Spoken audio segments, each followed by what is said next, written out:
Você sabia que cerca de 90% dos líderes de varejo concordam que uma estratégia omnichannel perfeita é fundamental para o sucesso dos negócios?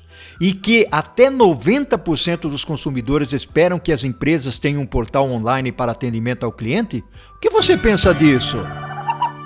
Oi, tudo bem? Bem-vinda, bem-vindo a mais uma Prosa com Bertaglia. Prosa cada vez mais fantástica, onde as pessoas comparecem para compartilhar os seus conhecimentos e as suas experiências. Olha que tema fantástico estamos trazendo para a Prosa com Bertaglia no dia de hoje. Omnichannel, os desafios da transformação do varejo. O mundo globalizado está em constante mudança e evolução. E acompanhar estas mudanças rápidas nunca é fácil na gestão dos negócios. Esta é a razão pela qual o segmento do varejo tem lutado para entender as nuances do omnichannel. Tomar consciência dos desafios do varejo, o omnichannel, pode ajudar na dura estratégia de transformar com esforços e custos, muitas vezes desnecessários. Assim, o objetivo dessa prosa é trazer algumas reflexões sobre a transformação do varejo, as vantagens e desvantagens do omnichannel e que desafios são estes. São aspectos conectados ao tema da experiência do cliente, da tecnologia, pois o uso de dados é primordial neste processo. Há que se ter uma estratégia muito bem definida. A transformação digital requer a participação de toda a organização e o direcionamento parte dos níveis mais altos da organização. A introdução do Omnichannel é complexa e seguramente irá trazer conflitos na gestão dos diferentes canais. Qual é o papel de supply chain e como é afetado? Vamos refletir sobre esse tema fantástico pela perspectiva prática aqui na Prosa com o Bertaglia. E para isso, eu terei o privilégio de trazer aqui para prosear comigo o meu amigo, que inclusive já fez uma live, o Ricardo Ruiz Rodrigues. Olha só que bacana quem vem prosear aqui com o Bertaglia, o meu amigo Ricardo. Seja bem-vindo, uma honra e um orgulho, Ricardo. Muito obrigado, Bertaglia, bom, é um prazer estar aqui com todos mais uma vez, compartilhando conhecimento, obviamente, é, estamos sempre aprendendo, né? Mas a gente compartilha aqui o que a gente já aprendeu nessa nossa jornada, com acertos e com erros, né? É isso aí. Bacana, Ricardo. É isso aí mesmo, é aprender para ensinar e ensinar para aprender. É um ciclo vicioso. Meu amigo, vamos lá, eu te conheço, mas muitas pessoas não te conhecem ainda. Quem é o Ricardo? Muito bem. Bom, eu tenho aí 30 anos de experiência profissional, completando 30 anos este ano, né? E divididos aí em 19 anos de indústria, 11 anos de varejo. Nos 19 anos de indústria, aí, sempre em funções de manufatura e supply chain, pela indústria automotiva, indústria eletrônica, indústria química. Também passei pela Souza Cruz, né, indústria de cigarros, e decidi fazer uma mudança para o varejo há 11 anos atrás. Bem interessante a mudança, né, porque o varejo tem uma pegada diferente. O varejo também, como o próprio assunto aqui da prosa, de certa forma, justifica. Eu percebi há 10, 11 anos atrás que o varejo precisava, de fato, né, de um pouco mais de profissionalização em supply chain e logística, com o desafio que o Omnichannel, propriamente dito, tem trazido, né? Naquela época, o Omnichannel era eu diria, um intento estratégico ainda, né, quando eu decidi fazer essa transição. Mas eu vi rapidamente ali uma conexão muito grande entre já o que a indústria tem aperfeiçoado muito de supply chain com o que o varejo estava precisando aperfeiçoar por conta justamente dessa transformação. Aí eu decidi fazer a mudança por essa e por outras razões e entrei no Magazine Luiza, onde fiquei ali 8 anos e meio. Participei de toda essa transformação no channel que o Magazine conduziu muito bem aí durante esse período e continua conduzindo, obviamente, mas tomei a decisão 2 anos atrás de mudar para um outro setor do varejo, que também precisa de muita transformação omnichannel, está na verdade sofrendo essa transformação agora, que é o setor alimentar, né? O setor de supermercados e de varejo de alimentos. Então eu decidi aí aceitar o desafio de, de conduzir aí o supply chain, a logística do Dia Supermercados, né? Uma rede espanhola fundada em 1979, presente em 4 países: Brasil, Portugal, Espanha e Argentina, né? A Espanha é o país sede da empresa.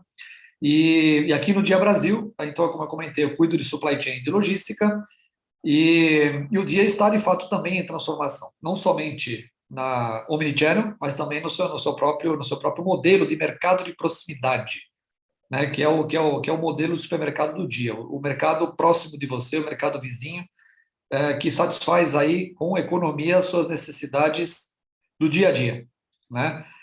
Esse é onde estamos agora aí, e o omnichannel é parte do nosso desafio também.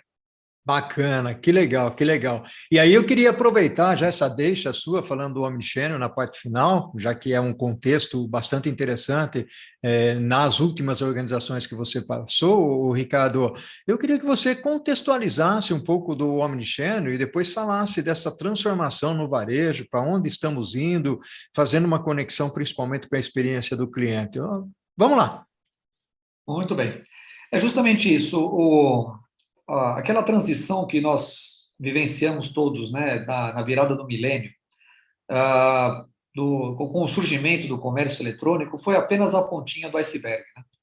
Aquilo ali, toda essa nova maneira, né, de fazer transações, de buscar informações, conteúdos e etc., que a internet trouxe, e o e-commerce junto com ela, na verdade, ali eu diria que foi a primeira faísca ali para um rastilho que começou a se intensificar nos anos seguintes, à medida que novas soluções foram sendo criadas para o consumidor ao redor de tudo isso, né? Com o passar do tempo, assim, na primeira década desse milênio e depois ao longo da segunda década desse milênio, nós vimos o consumidor se sentir mais confortável em utilizar o canal eletrônico e a olhar o canal físico de uma outra maneira. Não rechaçar o canal físico como se acreditava no começo, né? Em prol do online, mas sim começar a falar assim, puxa, o consumidor começou a ter mais serenidade para selecionar quando é que ele usa o canal físico e quando é que ele usa o canal digital. Vamos dizer assim, de início o próprio consumidor mesmo e os negócios faziam da mesma forma, olhavam como duas coisas estanques. Ora eu seleciono um, ora eu seleciono outro. E às vezes até dependia do que eu estava comprando, né? Eu tinha uma preferência pelo canal digital, online, né, ou pelo canal offline.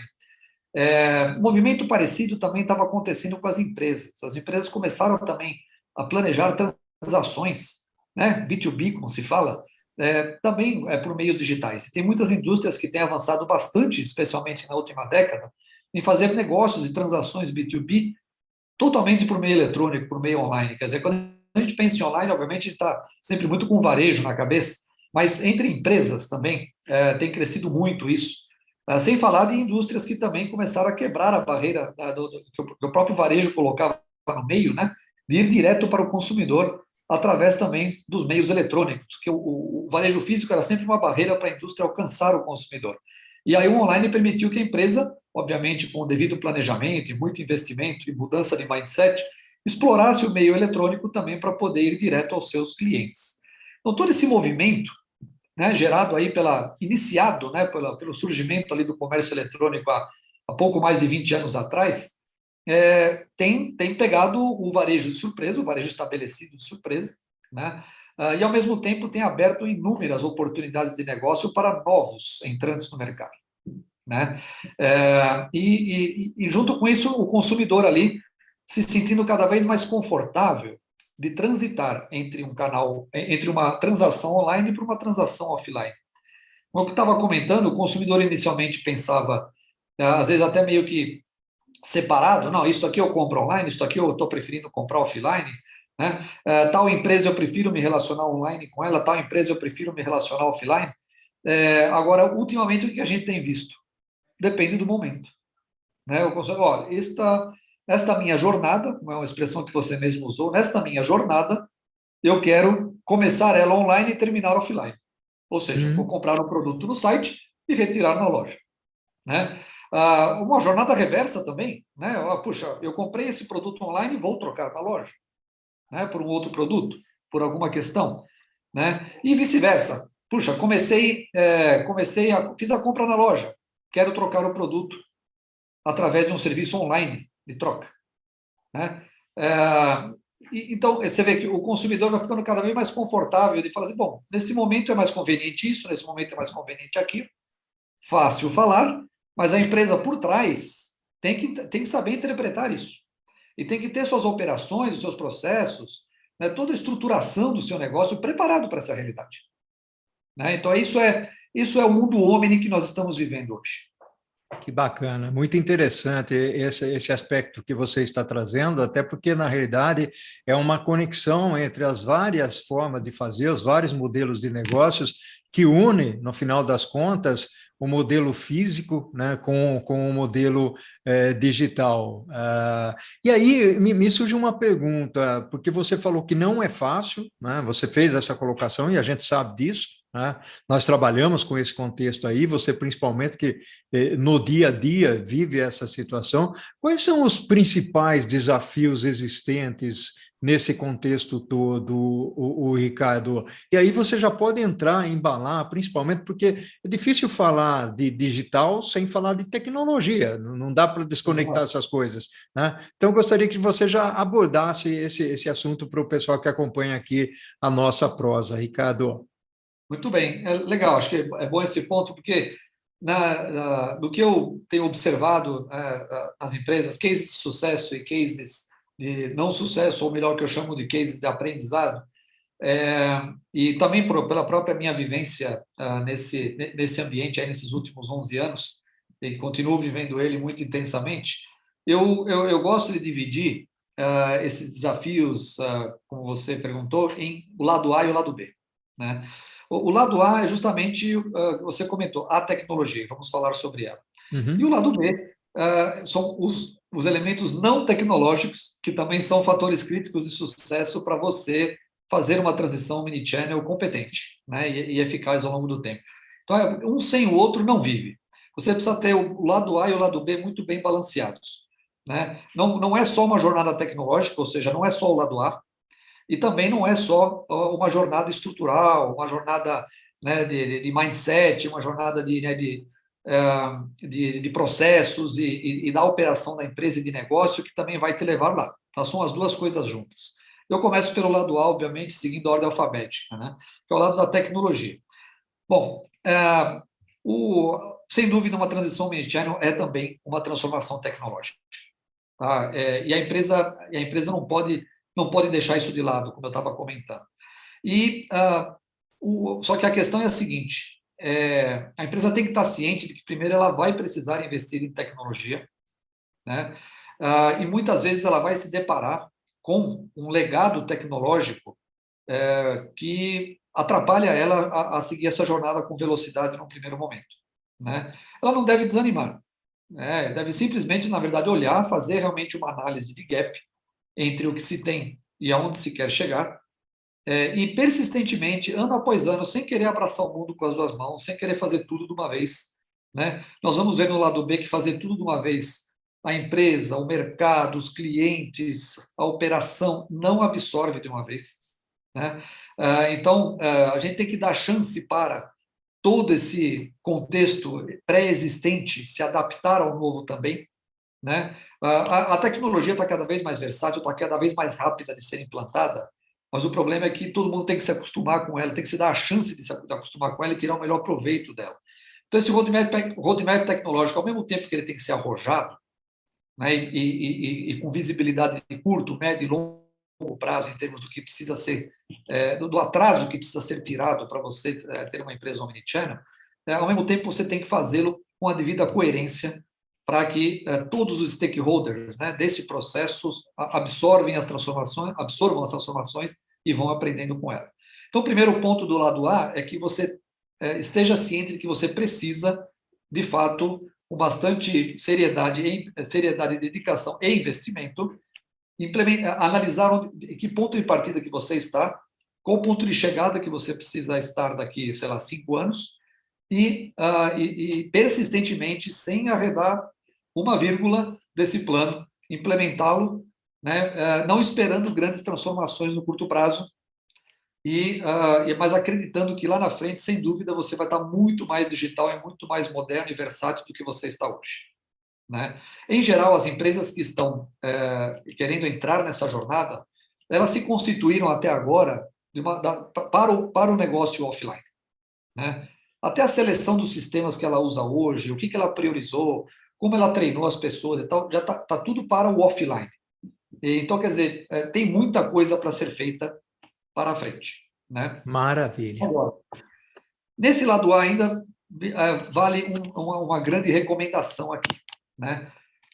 A transição tecnológica, à medida que ela é feita, a gente tem que tomar cuidado com o que a gente prioriza, né, no lado A. A gente precisa priorizar bastante, né, o que eu costumo chamar ali de automação de fluxo, né, ou seja, como é que eu digitalizo, como eu tiro o papel, a dependência de pessoas ou de atividades manuais, né, ou de dificuldade de visualização das coisas e tal, do sistema atual e vou progredindo para frente. Então, essa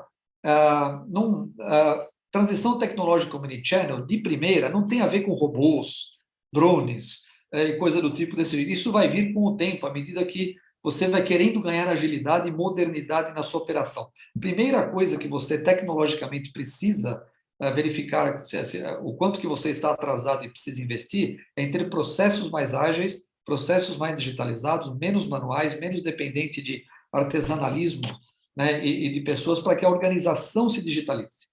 Né? Automatize o seu processo, o seu fluxo, a papelada, né, aquela coisa que atrapalha o bom fluir das coisas. Isso precisa estar, né, bastante automatizado. E segundo ponto que precisa ser priorizado logo de cara, integrabilidade. Ou seja, capacidade de se integrar facilmente a soluções diversas, e muitas delas disponíveis em startups ou no mercado. Ou seja, os sistemas omnichannel são um emaranhado de pequenos sistemas que conversam muito bem entre si, né? Cada um competente na sua devida função, desde faturamento até embarque, até logística, até operação interna, indicadores, né, BI, coisa do tipo, todos os sistemas ali, eles conversam entre si, cada um na sua especialidade. Raramente tem um sistema que faz tudo muito bem, né? Então, essa integrabilidade é fundamental. Bacana. Ricardo, vamos fazer o seguinte, chegou o nosso cafezinho, né? Tá quentinho aqui, nós vamos tomar esse cafezinho e nós vamos voltar para o segundo tempo, onde você vai continuar essa prosa fantástica, essa jornada que você está comentando. Pode ser assim? Maravilha. Vamos tomar café. Olha só que fantástica está essa prosa. O cafezinho estava bom, tomamos um cafezinho quente e agora nós vamos seguir em frente aqui, o Ricardo. Vamos na jornada, continua aí a sua pegada que está sensacional, meu amigo. Parabéns, vamos lá.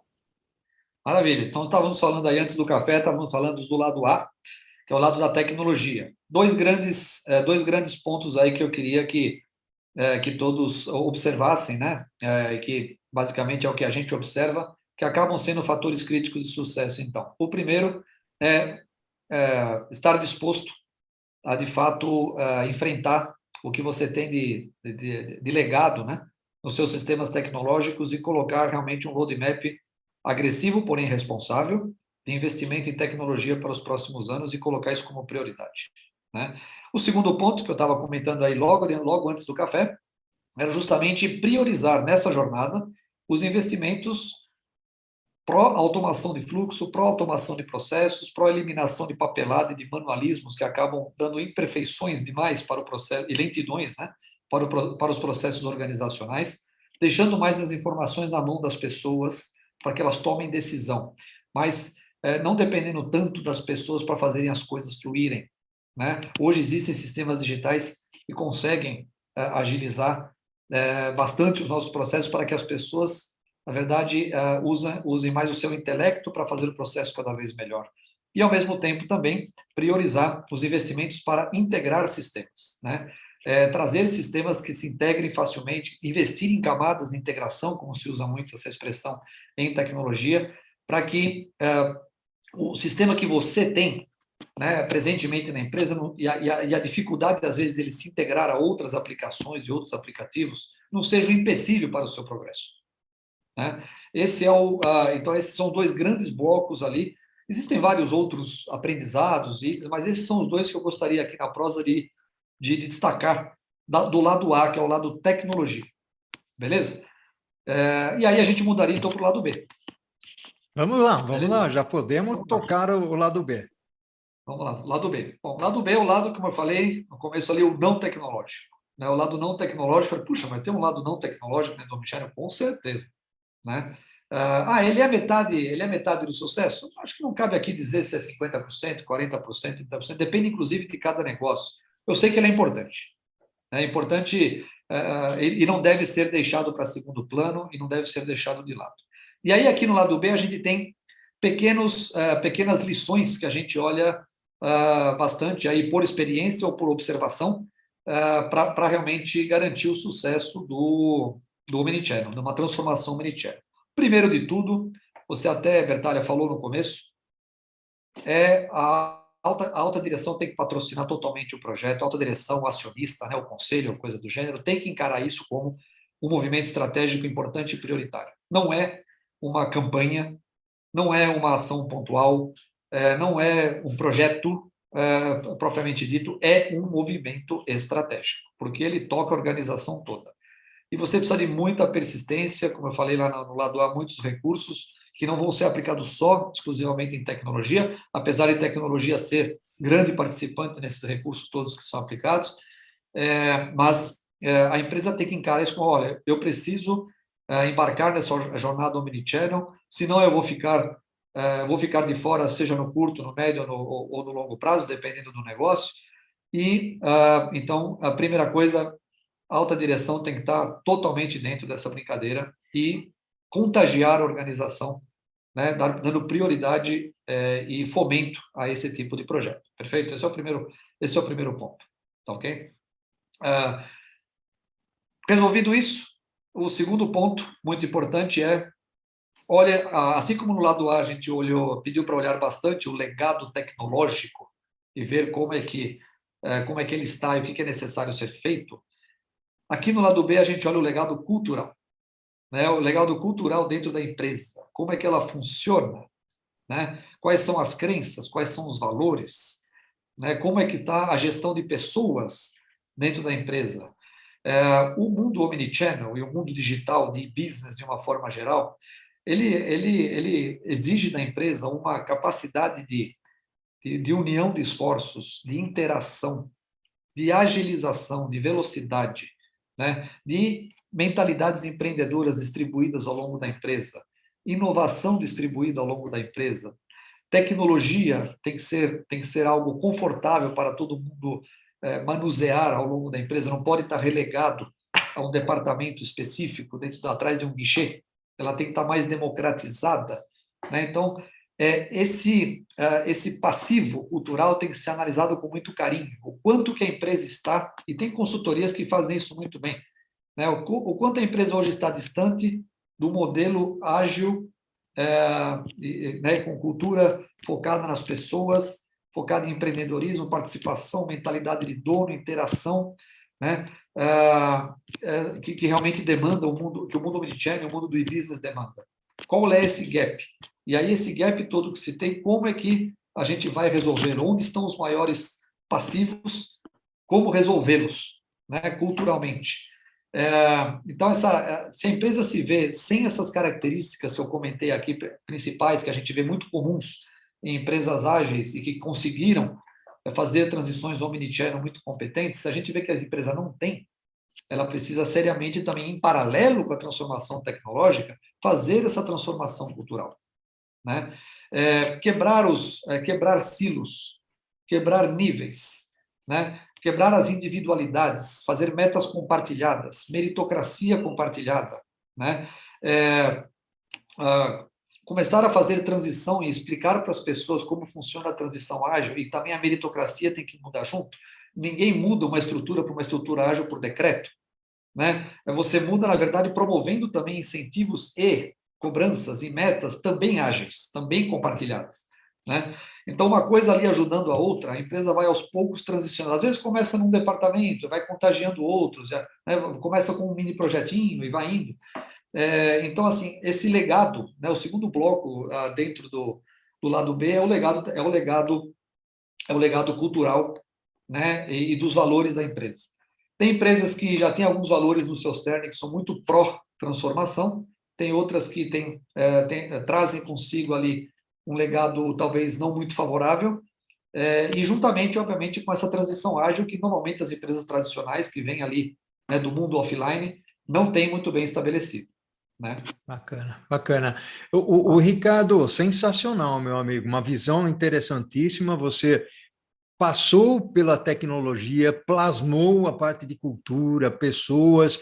Eu queria ouvir um pouco mais de você, o lado principalmente de supply chain, que é a sua área, e qual é o Isso. papel fundamental que ele representa dentro desse contexto. Você usou a palavra agilidade, tem tudo a ver, né? O nível de serviço, experiência, do cliente. Como é que supply chain se encaixa dentro desse quebra-cabeça? Exatamente. E aí você pegou o ponto bem certo, é o terceiro bloco dentro do lado B, que é fundamental para a transformação omnichannel de sucesso. Implementar um supply chain omnichannel. E o que seria isso, né, um supply chain omnichannel? Primeiramente, aí com subtópicos dentro desse terceiro bloco do lado B, dentro desse supply chain, desse bloco supply chain omnichannel, o que a gente tem que observar? Primeiramente, o supply chain ele tem que nascer centrado no cliente de fato, tá? O supply chain, por tradição ali, até academicamente, na forma como ele surgiu, com os objetivos os desafios que eles foram colocados ali, né, ao longo das últimas décadas do milênio passado, era buscar a eficiência máxima, certo? Ou alinhar os elementos da cadeia, muitas vezes de uma forma linear, para buscar a máxima eficiência, o menor desperdício, né? Garantindo ali a maior harmonia possível entre as partes e, de certa forma, não totalmente, mas em muitas ocasiões, torcendo para que as coisas não variem tanto. ou cuidando para que a variação das coisas seja a mínima possível, porque quanto menor a variação e quanto menor incerteza, mais harmonicamente funciona a cadeia. Pois bem, no mundo omnichannel, quando o consumidor, já comentei no começo, ele vai decidir entre comprar online e comprar offline, você não sabe o que ele vai decidir, fica cada vez mais difícil você pensar naquele supply chain, tudo em linha, bonitinho, né? O mais harmônico possível e tal. Então, tudo começa por aí, né? Você imaginar o seguinte: o consumidor pode escolher, né? Ele pode escolher A, B, C ou uma combinação deles, ou mais, né? As possibilidades são muito mais variadas do que num supply chain tradicional, né? Então, quando eu falo em fazer um supply chain centrado no cliente, primeiramente é considerar que isso vai acontecer. Que não adianta ficar querendo forçar o cliente a fazer certas coisas. Porque à medida que você está se esforçando em forçar para você poder prever o que ele vai fazer para o seu supply chain funcionar harmonicamente, você está restringindo. E aí, logo, logo, vai aparecer alguém que não faz restrições e deixa o cliente livre para escolher o que ele quer fazer e vai tomar o seu lugar. Então, é melhor você já logo de cara pensar no supply chain de fato com possibilidades. É um supply chain de lógica vaga, um supply chain que se fala em lógica fuzzy, né? Que o pessoal diz, olha, pode ser isso, pode ser aquilo, eu posso mostrar para o consumidor os trade-offs de fazer de uma forma ou de outra, claro, deixa dar transparência ao processo, mas o supply chain ele tem que ser desenhado para falar o mínimo de nãos possível, que eu costumo dizer. Ah, isso não pode, isso não dá, isso é caro, isso é difícil, isso é lento, se o seu consumidor está com necessidade de ser atendido de uma determinada forma, leve isso em consideração e procure desenhar o supply chain mais eficiente possível para atender isso, né? E não criar o supply chain dos seus sonhos e dizer para o consumidor, olha, escolha isso aqui ou isso aqui, acabou, né? E se você quiser escolher o outro, até tem, mas é caro, é demorado, é ruim. Você está falando não, só de uma maneira educada, né? Fale o mínimo de nãos possível. Esse é o primeiro grande subtópico dentro do tópico supply chain. Ele tem que ser, isso é supply chain de fato centrado no cliente, né? É você entendê-lo, conhecê-lo, saber o que ele está preferindo, o que ele pode vir a preferir, o que é interessante, a partir, inclusive, de dores que você observa do cliente em uma simples pesquisa de NPS, né? E aí você desenha o supply chain para isso. Opa, vou criar esse serviço. Opa, vou criar essa conveniência. Opa, vou acelerar esse processo, né? Então, ele tem que ser pensado assim para começo de conversa. Se você pensa do lado contrário, supply chain harmônico, e no final das contas eu digo quais opções que o cliente tem para escolher, dificilmente você consegue ter um supply chain alinhado com a sua estratégia omnichannel. Tá certo? Então, primeiro está no mindset, está na filosofia de constituição da cadeia. Segundo grande subtópico dentro do supply chain omnichannel. Pense em rede. Né? Pense que, para atender o cliente, você pode se valer de múltiplas opções de parcerias, de fluxos, né? De conceitos de atendimento. Então, a hora eu posso ter uma mistura de frota, por exemplo, no caso do transporte, de frota própria, com frota terceirizada, pré-contratada, com frota spot via, por exemplo, aplicativos, né? Entregas por aplicativos, ou seja, uma coisa muito dinâmica, que se molda a dinâmica do momento. Eu não posso pensar, quando eu penso em rede, eu penso que eu tenho múltiplas opções de estabelecer minha logística, com operações próprias, com operações terceirizadas, hubs, CDs de médio porte, CD de grande porte, CD de alta variedade, CD de alto fluxo, né? Tudo de acordo com como as minhas mercadorias fluem, né, dentro da minha geografia. Não aquela logística rígida, que você fala assim, olha, sai desse CD, passa nesse outro, depois passa aqui, e tá. Essa é a minha logística linear. Né? A logística linear, ela pode ser eficiente para um determinado modo de atendimento, mas ela começa a dizer muitos nãos quando o cliente quer ser atendido de forma diferente, né? Então, uma logística mais em teia de aranha, né? Pensando ali numa teia de aranha, numa rede, onde você vai mexendo nos nós de acordo com o andar das coisas, ela é normalmente uma estratégia melhor para você poder atender o cliente de diversas formas e oferecer cada vez mais maneiras diferentes do cliente ser atendido. E quando a gente está pensando numa teia de aranha, a gente está pensando no quê também? Modelos de contratação diferentes. Não contratar, eu acredito em frota própria, então eu só vou ter frota própria. Aí você me pergunta, puxa, eu uso frota própria, ou eu uso frota terceirizada, ou eu uso aplicativo? Depende. Né? Olha em cada região, em cada serviço que você presta, o que é melhor. Muitas vezes o melhor é uma combinação dos três. Né? Para o serviço que você está prestando, para todo o menu e o cardápio de serviços que você oferece para o cliente, para não dizer não. Né? Então, não pense. O segundo grande ponto é não pense linear. Né? Pense numa estrutura distribuída, com flexibilidade para contratar e descontratar parcerias, com diversas modalidades de remuneração e funcionamento. Olha só que fantástico, muito bacana. Estamos chegando aqui ao finalzinho da prosa, mas sei que você deve ter algum outro pilar aí que é fundamental, porque você já me falou nos bastidores. Qual seria ele, Ricardo?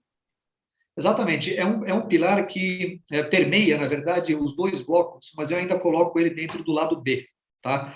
Porque ele primeiro nasce também por um lado de mindset, e depois ele depende da tecnologia, obviamente, para se viabilizar, que é o lado de dados, né? A empresa dentro de uma transição omnichannel, ela precisa ter uma fome crescente por dados e por transformar dados em informações, né? O que a gente chama de inglês de empresa data-centric, né, ou empresa data-driven, ou seja, toda essa digitalização dos processos que você vai fazendo e todas essas experiências, as múltiplas formas de atender o cliente cada vez mais que você vai oferecer no mercado, trazem dados valiosos, né, sobre os perfis de consumo de cada região, de cada consumidor, em cada cluster, e a empresa que de fato ali evolui bastante em termos de omnichannel e começa a ter crescimentos exponenciais, é a empresa que tira proveito de toda essa riqueza de informações que uma atuação omnichannel traz e transforma isso em novos produtos, novos serviços e novas formas de atender e encantar o cliente, ou seja, se realimentando continuamente nisso.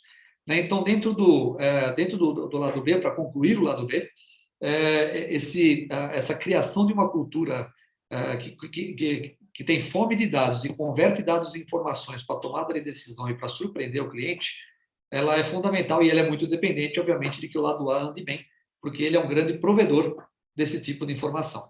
Né? Então, acho que com isso, equilibrando tecnologia elementos estruturais e organizacionais, resumir aqui tudo o que a gente observa que está por trás das transições omnichannel de sucesso no momento. Que bacana.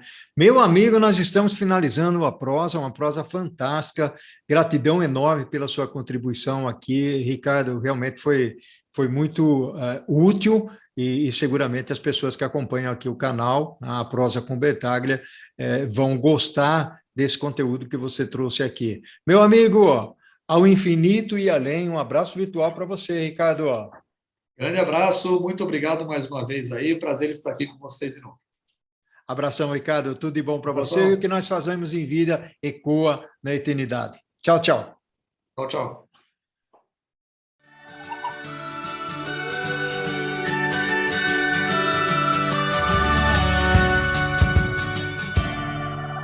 Ao infinito e...